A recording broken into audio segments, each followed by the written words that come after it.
Guys, आज मैं लेके आई हूँ कॉमेडी। सोचा बहुत दिन से कॉमेडी बनाने का।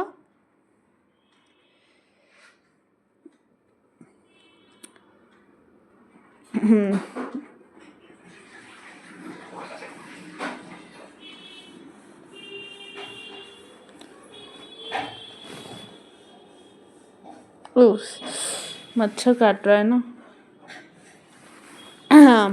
पहला कॉमेडी का है। मास्टर जी महान वही है जो हर वक्त दूसरों की मदद करे। गटरू, पर सर परीक्षा के वक्त ना आप खुद महान होते हैं ना हमें होने देते हैं।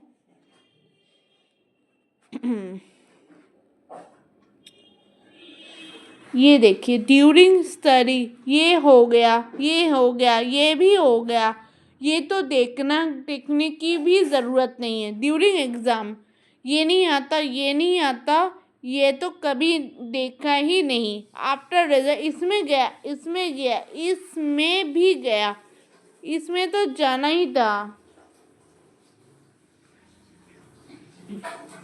फायर को आँख कहते हैं, कोबरा को नाक कहते हैं, गार्डन को बाग कहते हैं और एग्ज़ाम के समय जो काम ना करे उसे स्टूडेंट का दिमाग कहते हैं।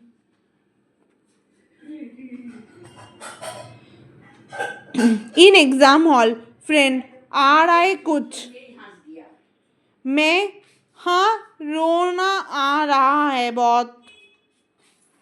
फ्रेंड बोलता है आ रहा है कुछ, मी बोलता है कि हाँ रोना ही आ रहा है बहुत। टीचर, इंसान वो है जो दूसरों को के काम आए।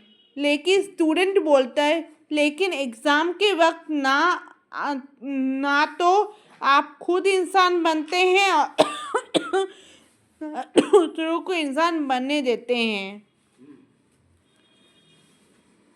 शी कहती है सर मुझे फिजिक्स में कितने मार्क्स मिले। टीचर, तुम क्रीम कौन सी यूज़ करती हो।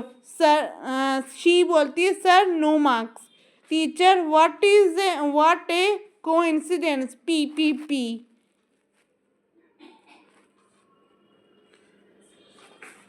Doctor after operation, student after exam have same things to say. कुछ कह नहीं सकते, बस दुआ करना। स्टूडेंट एंटेम, हम होंगे ऑल पास एक दिन। हो सोते हैं बिंदास, लिखते हैं बकवास, करते हैं टाइम पास, फिर भी विश्वास मार्क्स मिलेंगे छक्कास एक दिन। कैसा लग रहा है ज़रूर बताइएगा। क्लास में 3 तरह के स्टूडेंट होते हैं। पढ़ाई करने वाले, घूम-सूम रहने वाले, जो कसम खा के आते हैं ना खुद पढ़ेंगे ना किसी को और को पढ़ने देंगे। दोस्ती ऐसी होनी चाहिए, टीचर भी पूछे आज तेरे साथ वाला नहीं आया।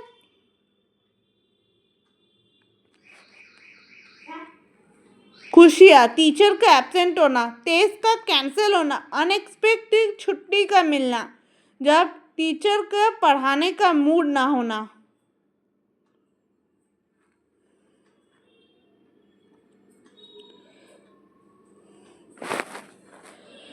काश जियो का कोई स्कूल भी आ जाता। प्राइवेट स्कूल ना तो लूट मचा रखी है।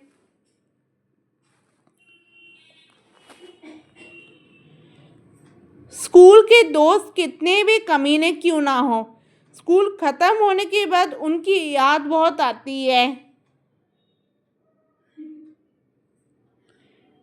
हम उस जमाने के स्टूडेंट थे जब स्कूल के आई कार्ड को बिल्ला कहा जाता था। दुनिया के सारे दुख एक तरफ और एग्जाम में सबसे आगे बैठने का दुख एक तरफ। समुद्र के किनारे बैठे हैं हूँ, कभी तो लहर आएगी, किस्मत तो बदल नहीं सकता, मगर काम आकर काम चप्पल ही धूल जाएगा।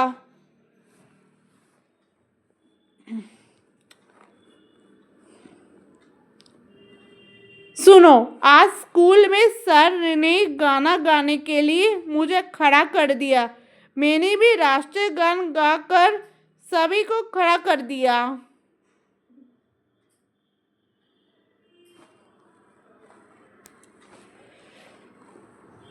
पप्पू ने कहा, यार मैं जो भी काम शुरू करता हूँ मेरी बीवी बीच में आ जाती है। सत्ता तू टुक चलाकर देख, शायद किस्मत साथ दे। वाइफ कहती है, वाइफ और हस्बैंड का है, घर की सारी बेकार चीज निकाल दो। हस्बैंड, फिर तू कहाँ रहेगी पगली।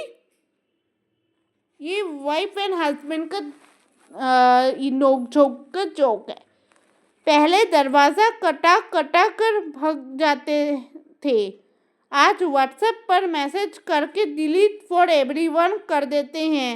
शरारत वही, सोच नहीं।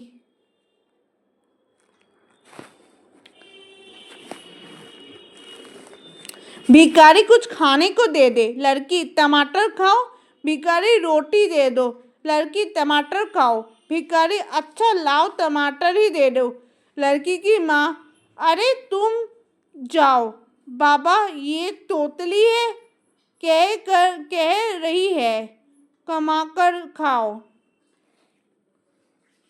एक शराबी छत पे से नीचे गिर गया। सब लोग आए और पूछने लगे क्या हुआ। शराबी, पता नहीं भाई, मैं अभी नीचे आया हूँ। डॉक्टर, क्या हाल है। मरीज, खराब। डॉक्टर, दवाई खा ली थी क्या। मरीज, नहीं, शीशी तो भरी हुई थी। डॉक्टर, मेरा मतलब दवाई ले ली थी। मरीज, आपने दी थी, मैंने ले ली। डॉक्टर, दवाई पी ली थी। मरीज, नहीं, दवाई तो लाल थी। डॉक्टर, गधे, दवाई की गोली पोटली थी। नहीं जी, पोलियो तो मुझे था। पोलियो, हाँ मुझे था। एक आदमी बीमार था, डॉक्टर के पास गया। डॉक्टर, कितने पैग पीते हो। मरीज, 8। डॉक्टर, 4 कर दो और 1 हफ्ते बाद आना। 1 हफ्ते बाद। डॉक्टर, कैसा लग रहा है। मरीज, बहुत अच्छा।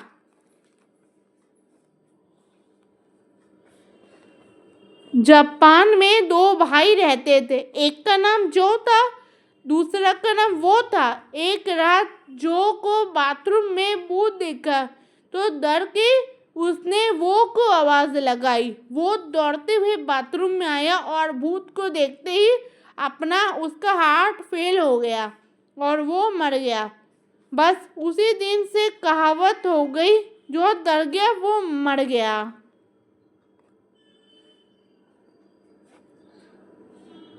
पत्नी, चल तो रही है, मायके लड़ना मत, वो मेरे पापा का घर है। पति हंसकर बोला तो झुलझुला के बोला तो।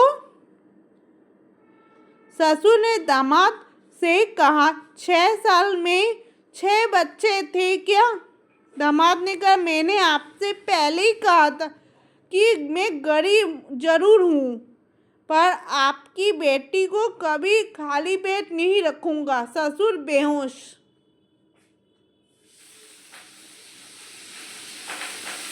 बेरोजगारी में परेशान होके एक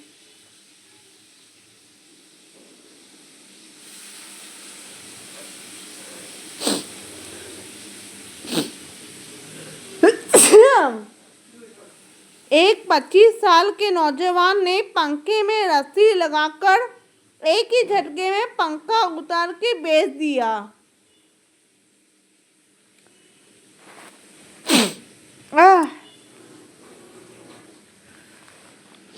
आह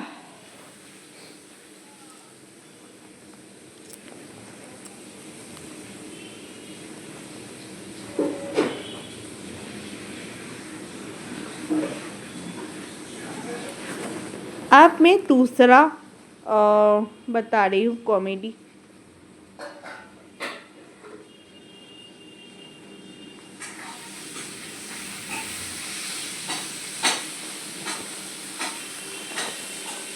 टीचर खुशी का ठिकाना ना रहा। इस मुहावरे का मतलब क्या है? पप्पू ने कहा खुशी घर वालों से छुपकर रोजाना अपने बॉयफ्रेंड से मिलने जाती। एक दिन उसके पापा ने बॉयफ्रेंड के साथ देख लिया और खुशी को घर से निकाल दिया। अब बेचारी खुशी का ठिकाना नहीं रहा। आज का ज्ञान। कोरोना वायरस पहला ऐसा बीमारी है जिसने आपको इलाज कराने नहीं जाने दिया पड़ेगा। सरकार खुद आपको घर से उठाकर ले जाएगा।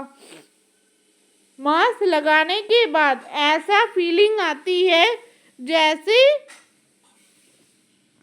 अपन भी कोई छोटा मोटा डॉक्टर है। सिर्फ स्कूल कॉलेज में ही कोरोना आएगा। ऑफिस वाले क्या डेटॉल से धुले हैं?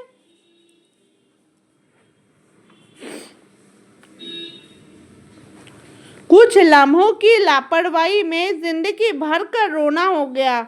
सोचते रहे वो प्यार का बुखार और गली को कोरोना हो गया।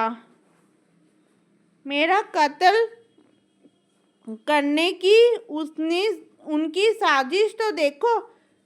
पास से गुजर तो मास्क हटा के छींक दिए गए। पत्नी ने, अरे वो बच्चे की स्कूल की फीस के पैसे थे जिसकी तुम शराब पी लिए। पति ने बोला, पत्नी पढ़ाई इतनी ज़रूरी नहीं।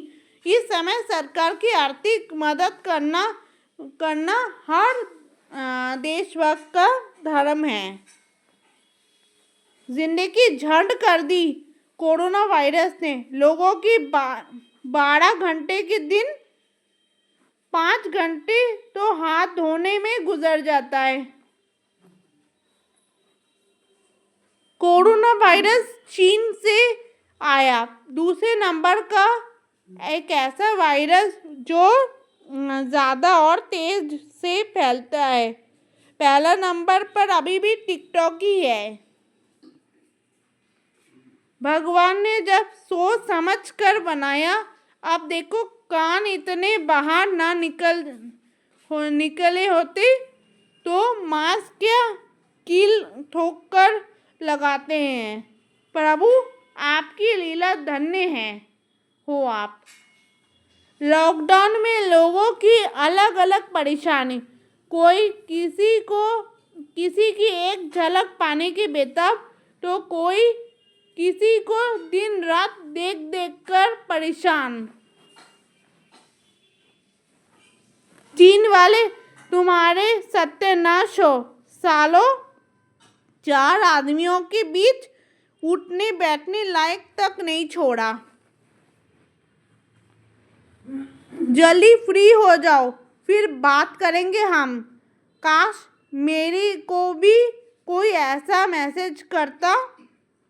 उफ सोच मेरी मासूम सी। महिलाओं का दर्द तुम क्या जानो महेश बाबू। नोटबंदी में नोट बाहर आ गए और वैक्सीनेशन में उम्र।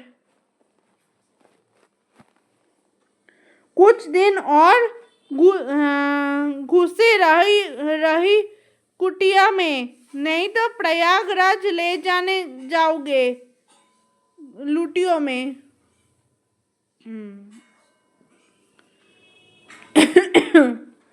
देश में कोरोना वायरस की मरीज की संख्या 100 से ज़्यादा पहुंच चुकी है, लेकिन इसका इलाज बताने वाले की संख्या 1 करोड़ से ज़्यादा हो गई।